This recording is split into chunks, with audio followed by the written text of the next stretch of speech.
Video शेवटपर्यंत बघा। ही गोष्ट आहे पोकले गावच्या शिल्पकाराची। 21 फुटी गणेश मूर्ती प्रतिष्ठापित करण्याची संकल्पना उराशी बाळगणारा देव माणूस गावातील लोकांना, थोरांना तसेच सर्व जातीय पंथीय लोकांना एकत्र आणून विविध सामाजिक उपक्रम राबवणारा, जो सर्वांचं भलं करतो, जो सर्वांसाठी उठून बसतो, जो सर्वांशी लोकप्रिय असतो, देवाला तोच व्यक्ती आवडतो। देवा, तुझ्यासाठी तटस्थ असणारे आम्ही भक्त, पण इतक्या लवकर आप्पासाहेबांना तू नेलस, या गोष्टीची खूप खंत वाटते रे।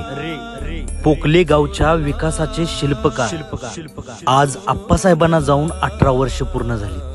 आप्पासाहेब, तुमची मूर्ती कायम डोळ्यासमोर राहील, तुमची महिमा अगाध राहील। तुमच्या पवित्र मूर्तीस विनम्र अभिवादन। कै आप्पासो पाटील युवा मंच प्रस्तुत शहीद भगत सिंग तरुण मंडळ पोकले।